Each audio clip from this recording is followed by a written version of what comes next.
There's this passage in 1 Timothy chapter 4 where Paul is talking about in later days, there's all this stuff that's going to happen. People are going to follow false teaching, but they're going to deny or they're going to walk away from their faith. And one of the things that I hear so often from all sorts of different places is that the reason that people are leaving the church is because the Bible predicts it. It must be the end of days. And I think that that's just a cop-out. Unfortunately, I think that's a sad cop-out.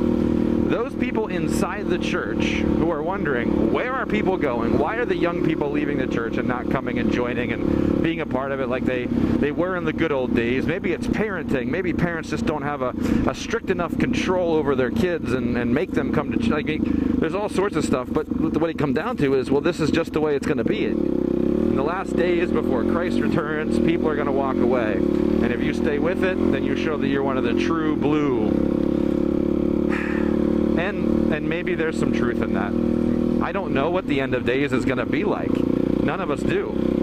I mean, people have been trying to predict it for 2,000 years. When will Jesus return? And they fail all the time because it's the wrong thing to focus on. We're not supposed to focus on that. We're supposed to focus on being prepared for when that day comes. More than likely, you're not going to see Jesus return. You're going to go to Jesus when you die.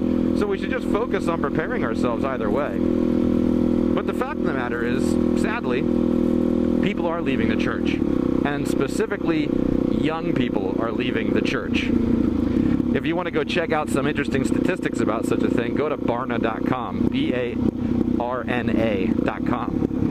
There's all sorts of statistics. It's not going to make you feel good that church is reducing in size. Big churches are getting bigger. Small churches are getting smaller. Is it because of the end of days? Well, first of all, when Paul in 1 Timothy 4 talks about in later days, he's not talking about before Jesus returns. He does talk about that in one of his letters to Timothy, but I think it's 2 Timothy chapter 3 or something. And he doesn't talk about people leaving the faith or walking away from spirituality. If anything, it sure seems like one of the things he's predicting is the world inside church and the world outside of church are going to look the same. There's not going to be a whole lot of difference. People are going to slander and gossip and love money and love pleasure as much as anywhere. The church will no longer be the shining light, the beacon, the city on a hill. And that's quite unfortunate. But besides the point at this moment, Paul's not talking about the end of days when he makes that comment. He's talking about in his own lifetime people are going to walk away from the church. But look, even if that's the case, and we can debunk that people say, oh, well, the Bible predicts it. The truth is, people are still leaving the church. Young people leave it in droves. And why is that? Why are they walking away from the faith? Why are they walking away from the church? And you know what? They're not walking away from Jesus. Does that surprise you? Yeah. So many folks who love Jesus, who want to follow Jesus, are simply finding that the place to do it isn't the church. Their grandparents and their parents, that's how they followed Jesus. They went to church, they worshiped, they learned, they did some good deeds. This generation of young people, what they're seeing in the church is corruption. They're seeing a lack of accountability. They're seeing powerful leaders abuse their power. I mean, they're watching whole denominations be torn apart by conversations about lesbian, gay, transgender, homosexual issues. They're watching denominations tear themselves apart over that issue rather than deciding how to love people that they don't agree with.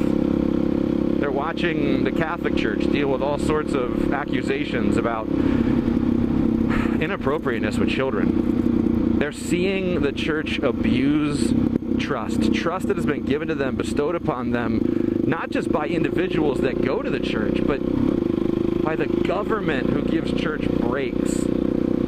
They're watching pastors who get those same tax breaks use their power to sell books. Their influence, not being used to further the message of the gospel. Their influence being used to peddle whatever the latest book is that they have written or co-authored. Or watch people take that power and that trust that's been given to them and use it as a way to make people feel guilty. Young people are finding that there is more beauty, more of God's beauty outside the church than inside the church. So they're running, heading for the hills, but it's not from Jesus. It's from the church. And how sad is that, folks? Because the church is supposed to be God's people, gathered together, worshiping. That's the church. And there's a whole generation of folks that are finding it's easier to worship, it's easier to follow Jesus outside the church than inside the church. And you might think to yourself, well, you know what? My church is different. We do X, Y, and Z. Maybe that's so. I hope it is. I had a conversation with a friend the other day who asked me, do you think that it is necessary to do young adult ministry? Is that like a needed thing? Do we need to have separate ministries for separate ages? And my response was, no, that's not needed. However, it's needed if the church refuses to change. Maybe I should say it that way. If you're a church that likes doing things the way you do it, and you're watching your congregation grow older, you're watching the children that once were full in your congregation grow up, go to college, and not come back. They've stopped inviting their friends. The youth group has stopped growing. The children's ministry is shrinking, and the congregation is just getting older. Guess what?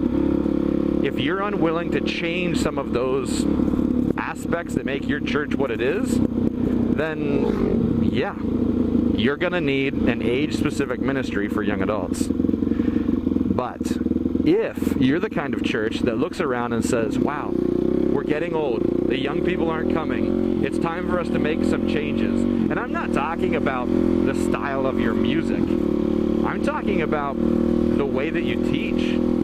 Stop pretending you have all the answers. Be willing to say, I don't know, but I'll find out. Stop depending on sitting in the exact same pew or chair every week. Start remembering that church isn't about you. And let me clarify. People are the church. But that church service on Sundays, it's not about you. The church is a family. And when we all bring something to the table, the family functions much better. If you've only come there to consume, well, guess what? You'll consume, but you're not going to grow. You're only going to grow so far, and you're not contributing to the rest of the family. See, there are some things that we have to change. And maybe it is music. Maybe sometimes the music does need to change. There needs to be less hymns sometimes. Or better yet, keep the hymns, but start explaining the lyrics. Start helping people understand how amazing those lyrics are. When you do a sermon, don't just talk about fluff. Don't water down the gospel. Make sure people realize, like, this is hard stuff. What you're being called to, not easy. It's hard. I'm telling you, if you're a church that's willing to change, the young adults are going to come. The people who are leaving are going to realize, you know what? This church is different. This one's worth staying at. But if you're a church that's stuck in your ways, if you refuse to change, then you're going to be one of the churches that continue to watch your congregation get older and then grow smaller and smaller. Yeah, there's not many left. One of the things that's lost, we find in, well, sort of in the entire New Testament, I guess I should say, but I was talking about 1 Timothy, but think about it. The person that wrote the letter of 1 Timothy and 2 Timothy is the Apostle Paul. And if you go back to Acts chapter 16, that's actually when you meet Timothy for the first time. Paul meets this young disciple named Timothy that people speak really well of. And Acts 16, verse 3, I'm pretty sure, says that Paul wanted to take him on his journey. I mean, Paul looked at this young man. and think about it, Paul is he's an old guy, he's a senior. Timothy is probably in his 30s, maybe he is 30, maybe he is late 20s at this point. It's really hard for us to say, but there's a significant age difference. Let's just say 30 years. Paul looks at him and sees something in him. Says, you're a person that I want to bring with me on this journey. And so he takes him under his wing. And then the next time we see Timothy is no longer in Acts. It's when Paul is writing to Timothy in 1st and 2nd Timothy. And now Timothy is the pastor of the church in Ephesus, which is pretty huge. I mean, Ephesus is a huge city. And Timothy's been entrusted with the church there. Now that's pretty cool. It took an old person. It took someone from a later generation willing to get off their chair, willing to get out of their comfort zone and say, you know what? I see something really good in you. I'm going to take you with me. I'm going to make you a part of what I'm doing. I'm going to show you the ropes. I'm going to put you on mission. And then, once you're on mission and I'm somewhere else, because that's how the book of 1 Timothy begins, right? Paul leaves Timothy in Ephesus and he goes to Macedonia by himself. And when they're separated, does Paul just drop the ball and be like, man, we're done? No, he writes him letters. At the very least, he wrote him 2 letters. Could he have written him more? Absolutely. Do we know? No clue. But I'm telling you, folks, if you want young people to stay, you got to make some changes. What do you think?